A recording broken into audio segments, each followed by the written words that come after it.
Bon bah salut à tous, j'espère que vous allez pour le mieux. Moi ça va, on fait aller. Hein. Alors, je voulais vous parler en fait d'une histoire, rebondir sur quelque chose, une histoire que j'avais entendue sur les réseaux sociaux.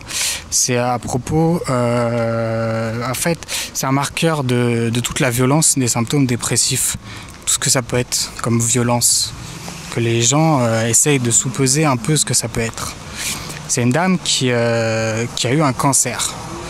Donc voilà, un cancer assez avancé, c'est-à-dire qu'elle avait déjà quand même des bêtes de douleur, voilà, physiquement éprouvant, etc. J'ai jamais eu de cancer, je peux pas juger ce que c'est les douleurs d'un cancer, mais si tu veux, je peux me les imaginer de loin, et toute cette atrocité, voilà, on peut l'imaginer. Et donc, elle a eu ce cancer, et elle s'en est sortie. Alors je sais pas la méthode qui a été employée.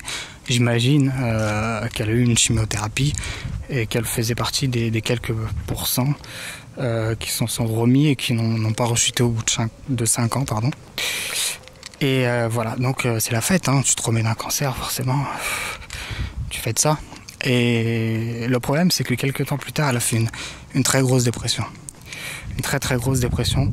Alors la supposition de facile, c'est de dire que la chimio a foutu le dawa dans son deuxième cerveau, et ça pourrait expliquer les... Non mais après on va dire que je suis braqué sur une hypothèse. C'est une hypothèse, moi je sais pas pourquoi elle a eu cette dépression, j'en sais rien. À la limite on s'en fout. Donc elle a eu cette dépression, et c'est la phrase qui m'a été rapportée, hein. Elle disait rendez-moi mon cancer, je préfère 4 cancers, rendez-moi mon cancer et je vous rends ma dépression. C'est pour te dire à quel point ça peut être violent. C'est clairement ce qu'elle a dit, hein. Et je pense pas que ce soit un cas isolé. Il y a beaucoup de gens. Moi, franchement, pour avoir testé les deux, testé entre guillemets, je suis testeur de symptômes. Ça devrait être payé quand même, mais bon. Au moins remboursé par la Sécu, mais bon. Et voilà, pour avoir testé les deux, j'ai eu des douleurs physiques. Bah, j'ai si tu veux, 5 étages de hauteur, j'ai eu des douleurs physiques, ça je peux te le dire. Et des douleurs psy. Bah, franchement, si j'avais à choisir, je choisirais les douleurs physiques. Voilà. Très clairement. Mais après, on va pas faire de compétition sur les douleurs. C'est pas ça le propos de cette vidéo.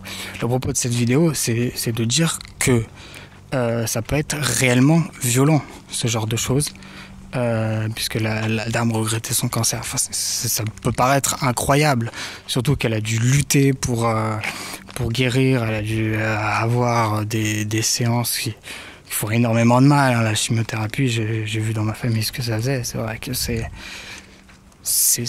vraiment hard, quoi. Donc non, elle regrettait là.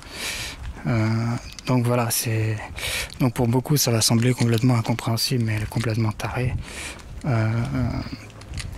Moi, ayant testé les deux, je la comprends.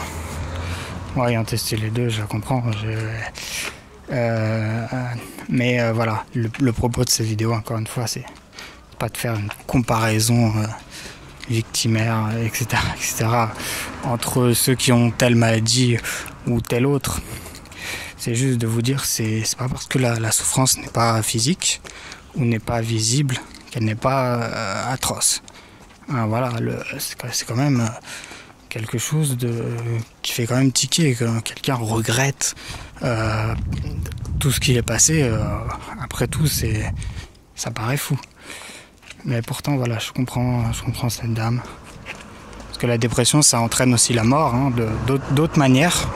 Mais ça entraîne la mort, hein. Une dépression en phase terminale, c'est quoi une dépression en phase terminale? Voilà. Donc, ouais, c'est chaud. C'est chaud. Mais voilà, encore une fois, pas de comparaison. C'était juste une histoire pour si vous voulez soutenir le propos que j'évoque déjà, que j'évoquais déjà dans un certain nombre de vidéos. Bah écoutez, sur ce, je vous souhaite une excellente journée. Ici à Lyon, bah il fait très beau, il fait pas trop chaud, donc c'est parfait. Que demander de plus? Allez, ciao.